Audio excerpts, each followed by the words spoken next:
Hey, this is the DIY Magician, and we're here with another quick tip. That's right.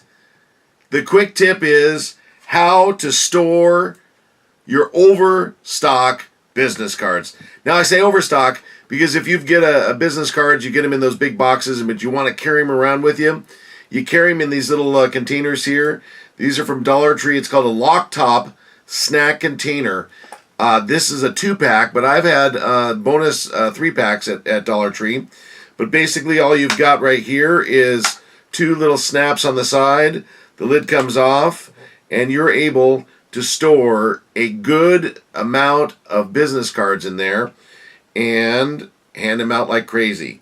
So there it is. There's my business card. This is the DIY Magician card. But this is the best way I have found to carry business cards so that you have them in your glove box, anywhere you go. Looks like maybe 100, 150 business cards, what have you. And it keeps them in a nice, snug, dry environment. There's nothing worse than handing out dog-eared business cards. So there it is, the quick tip of the day.